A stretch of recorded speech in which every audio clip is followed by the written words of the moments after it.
भारत का इतिहास हजारों वर्षों पुराना और अत्यंत समृद्ध है।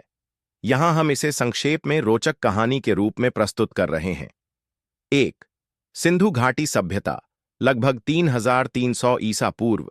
भारत का सबसे पुराना ज्ञात इतिहास सिंधु घाटी सभ्यता से शुरू होता है। हड़प्पा और मोहनजोदड़ो जैसे शहरों में उन्नत नगर योजना, जल निकासी प्रणाली और व्यापार व्यवस्था थी, लेकिन यह सभ्यता रहस्यमय तरीके से नष्ट हो गई। 2. वैदिक काल, 1500 से 500 ईसा पूर्व। आर्यों का आगमन हुआ और उन्होंने वेदों की रचना की। इस काल में वर्ण व्यवस्था, कृषि और धार्मिक अनुष्ठानों का विकास हुआ। महाकाव्य रामायण और महाभारत भी इसी समय लिखे गए। 3. महाजनपद काल और बुद्ध का जन्म, 600-300 ईसा पूर्व। भारत में 16 महाजनपद उभरे, जिनमें मगध सबसे शक्तिशाली बना। इसी समय गौतम बुद्ध और महावीर स्वामी ने जन्म लिया और अहिंसा का संदेश दिया। 4. मौर्य साम्राज्य और अशोक, 321 से 150 ईसा पूर्व।